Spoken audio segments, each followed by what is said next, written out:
So I think I made like 6 drafts of this because it is such a sensitive topic. However, I do really want to talk about the Middle East and why the Middle East always, especially to Western people, is perceived as being so unstable. Now, when I'm talking about this, I wanted to talk about it in a historical context. I don't want to talk about it in a political context. I do not want this to be a place for people to bash minorities or majorities of different races, ethnic groups or tribal peoples. I do not want that. That is not what this is a forum for, okay? So, that being said, we are going to discuss the Sykes-Picot Agreement.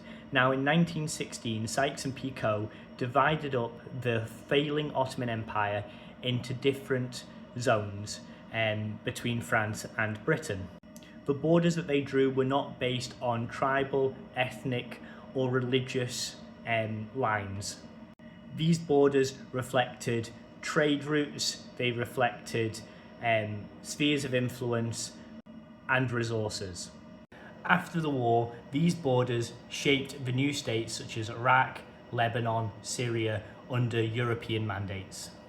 These new borders often put rival communities and tribal peoples and different religious and ethnic groups together while excluding others into these new regions.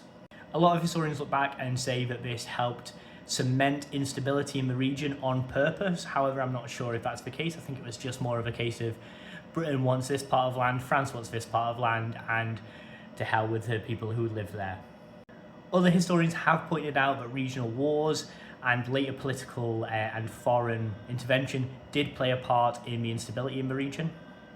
The Sykes-Picot Agreement didn't create every problem within the Middle East. However, it did draw the map of the Middle East that we still see and still use to this day. But that being said, there is much more issues and much more to talk about within this region and much more to talk about on this topic. However, I do not want to get into a political commentary on it. Thank you everybody, and if you did enjoy this, please like and subscribe. Thank you all. Have a good weekend.